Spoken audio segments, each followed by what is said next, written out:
और सबसे पहले आपको बताएं कि बिल्ली थैले से बाहर आ गई अफगान सफीर की बेटी के अगवा के बावेले की हकीकत खुलने लगी है।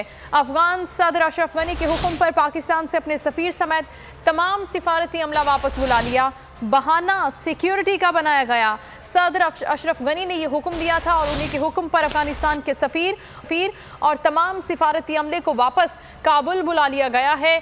अब सिक्योरिटी का बहाना बनाया गया है अफगानिस्तान की जानिब से और तमाम सुफरा को और अमले को भी वापस बुला लिया गया है अफगानिस्तान। अफगान सफीर के बेटी के अगवा के बावेले की हकीकत अब खुलने लगी है, जिसकी तहकीकात पहले से जारी हैं, लेकिन अब यह बात सामने आई है कि अफगान सदर अशरफ गनी के हुक्म पर पाकिस्तान से अपने तमाम सफीर और सिफारती अमला वापस बुला लिया गया है। लेकिन बहाना बनाया गया कि पाकिस्तान में सिक्योरिटी रिस्क है, सिक्योरिटी खदशात हैं सिफारती अमले को अफगानिस्तान के, और अब उनको वापस बुला लिया गया है। जबकि पहले ही पाकिस्तान अफगानिस्तान में अमन के मामले पर अपना मुसालिहाना किरदार अदा कर रहा है और अब ये उनकी तरफ से एक जेस्चर सामने आया है जब सफीरों को सिफारती अमले को वापस काबुल बुला लिया गया है। ये वाक़या भी पेश आया था। अफगान सफीर की बेटी के अगवा का ड्रॉप सीन हुआ और उसके बाद अब इसकी तहकीकात जारी हैं।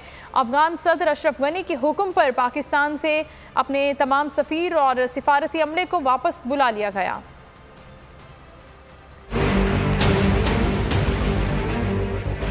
बिल्ली थैले से बाहर आ गई। पहले अफगान सफीर की बेटी का मुबैना अगवा, फिर सोशल मीडिया पर प्रोपेगेंडे का तूफान। आखिर में अफगानिस्तान ने पाकिस्तान से अपना सफीर ही वापस बुला लिया। अफगान सदर अशरफ गनी के हुक्म पर न सिर्फ अफगानिस्तान के सफीर बल्कि तमाम सिफारती अमले को ही काबुल वापस बुला लिया गया। अफगान वजारत खारजा ने बयान में कहा कि इस्लामाबाद में अफगान सफीर की बेटी के अगवा के बाद इस्लामी जमहूरिया अफगानिस्तान की क़यादत ने सिक्योरिटी खतरात के खात्मे और अगवा के वाक़े में मुलव्विस अफराद को इंसाफ के कटहरे में लाने तक सफीर और सीनियर सिफारतकारों को वापस बुला लिया है। बयान में मजीद कहा गया है कि एक अफगान वफ्द बहुत जल्द पाकिस्तान का दौरा करेगा और इस केस और इससे मुताल्लिका उमूर पर होने वाली पेशरफ्त का जायजा लेगा और उस मुशाहिदाती रिपोर्ट की रोशनी में मजीद इक़दाम का फैसला किया जाएगा।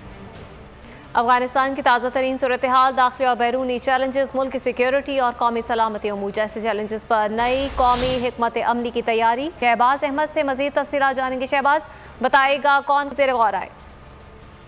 ये देखिए, ये बड़ी बैठक हुई है बनी गाला में। वज़ीर आज़म इमरान खान की सरबराही में आला सतह का इजलास हुआ है, जिसमें अफगान सफीर की मुबैना, उनकी बेटी जिनको मुबैना अगवा और उनकी सफीर की वापसी कौमी मामलात का जायजा लिया गया।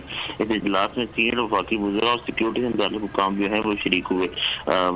इसमें जो अब तहक़ीक़ात मुकम्मल होने से कबल जो अफगान सफीर की वापसी का ऐलान किया अफगान हुकूमत ने, उसका जायजा लिया गया। दफ्तर खारजा के मौक़िफ़ जो है वो इजलास में सुना गया और वज़ीर आज़म इमरान खान को जो मुबैना उनकी इगवा है उसके हवाले से जो है वज़ीर आज़म इमरान खान को तहक़ीक़ात में पेश रखा। साथ साथ तहक़ीक़ात में जो सेफ सिटी से हासिल अहम फुटेज, मोबाइल डाटा, मुलज़मान गिरफ्तारी के मुताबिक भी आगाह किया गया। इजलास में जो बॉर्डर की सिक्योरिटी और दाखिली सिक्योरिटी के मुताबिक अहम फैसले किए गए। इजलास में ये फैसला किया गया है कि मुबैना अगवा के दरपर्दा हक़ाइक़ तक पहुँचने जो है वो पहुँचा जाएगा। और वज़ीर आज़म इमरान खान ने चूँकि 48 घंटे का अल्टीमेटम दिया था और अभी 24 घंटे बाकी है, तो इजलास में बताया गया कि उम्मीद है कि आइंदा 24 घंटों में अहम हक़ाइक़ जो है वो हासिल कर लिए जाएंगे। साथ वज़ीर आज़म इमरान खान को इस इजलास में ब्रीफिंग दी गई कि इस्लामाबाद महफूज तरीन दारुल हुकूमत है और डिप्लोमेट्स की सिक्योरिटी तसल्ली बख्श और सिक्योरिटी को मज़ीद सख्त करने के मुतालिक भी आगाह किया गया। और वज़ीर आज़म इमरान खान के बाद अफगान सफीर में तमाम जो डिप्लोमेट्स उनकी सिक्योरिटी को जो है वो मज़ीद सख्त कर दिया गया है। इस मामले की जो है मुकम्मल तहक़ीक़ात की जा रही है। वज़ीर आज़म इमरान खान ने कहा कि कल तक मुकम्मल तहक़ीक़ात करके जो भी हक़ाइक़ है वो सामने लाई जाए। बहुत शुक्रिया शहबाज अहमद, इस हवाले से आप हमें आगाह कर रहे थे। अफगानिस्तान के सफीर और अमले को वापस बुलाने का फैसला अफसोसनाक है। पाकिस्तान का अफगानिस्तान के इक़दाम पर सख्त रद्द-ए-अमल।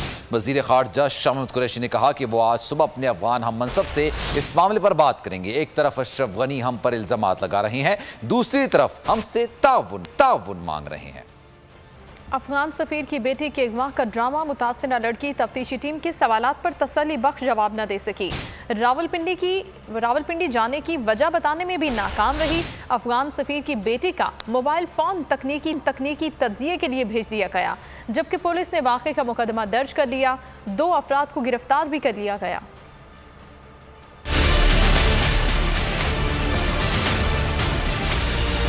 अफगान सफीर की बेटी के अगवा के ड्रामे की तहकीकात। मुतासरा लड़की तफ्तीशी टीम को तसल्ली बख्श जवाब देने में नाकाम। मामले की तफ्तीश करने वाली टीम की अफगान सफीर और उनकी बेटी से मुलाकात। मुतासरा लड़की से वुक़आ के हवाले से सवालात किए गए। टीम ने रावलपिंडी जाने की वजह पूछी। जवाब मिला कि मुझे नहीं मालूम। हुक्काम ने सवाल किया कि दामने कोह पर इंटरनेट इस्तेमाल किया। मुतासरा लड़की ने बयान दिया कि अगवाकारों ने मेरा फोन ले लिया था। तफ्तीशी टीम ने कहा कि CCTV फुटेज से नजर आ रहा है कि फोन आपके पास है। लड़की से लिया गया मोबाइल फोन तकनीकी तजिए के लिए भेज दिया गया है, जबकि पुलिस ने वाक़े का मुकदमा दर्ज कर लिया। 2 अफराद को गिरफ्तार भी कर लिया।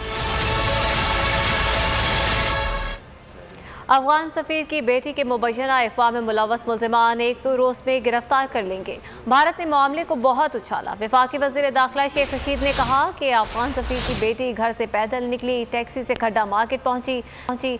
लड़की F6 से घर जा सकती थी, लेकिन उसने F9 जाने को तरजीह दी, जिसकी तहकीकात कर रहे हैं। वफाकी वज़ीर इत्तलात कहते हैं अफगान सफीर की बेटी के अगवा और बाजियाबी के बाद अगवा का मुकदमा दर्ज हो चुका। टैक्सी ड्राइवर को हिरासत में लेकर तफ्तीश की जा रही है। मामले के जल्द हकायक सामने आएंगे। वाक़या पेश आया अफगान सफ़ीर की बेटी की बाजियाबी का, अगवा का और फिर बाजियाबी का। उसके ऊपर FIR हो गई है। टैक्सी ड्राइवर जो है उसको इंटरोगेशन जो है उसके साथ शुरू हो गई है। इंशाल्लाह मुझे उम्मीद है कि बड़ी जल्दी उसका नतीजा जो है वो हमारे सामने आएगा। अफगान एम्बेसी भी उसमें काफ़ी हद तक ताउन कर रही है। 1-2 रोज़ में ये केस जिसको इंडिया ने बहुत उछाला है, हमारी ये बदनसीबी है कि इंडियन सोशल मीडिया ने पुराने केसेस की तस्वीरों को, जो पेशावर और अफगानिस्तान की तस्वीरों को 16 तारीख के इस वाक़े से मुंसलिक किया, जो कि सरासर ज़्यादती है। एम्बेसडर की बेटी घर से पैदल निकली और मार्केट में आई और वहाँ से इन्होंने टैक्सी ली और शॉपिंग के लिए ये खड्डा मार्केट में उतरी। खड्डा मार्केट से इन्होंने एक और टैक्सी ली और जो हमारी फुटेज है वो इनको रावलपिंडी जाते बता रही है। बाद में दामने को पर तीसरी टैक्सी जो है, हमें जो गैप है सिर्फ कि ये रावलपिंडी से दामने को कैसे पहुंची। हालांकि F6 से ये घर पहले जा सकती थी, लेकिन इन्होंने F9 जाने को अहमियत दी। हम रावलपिंडी की फुटेज देख रहे हैं, तो मेरा ख्याल है इस केस की सारी कड़ियाँ मिल जाएंगी।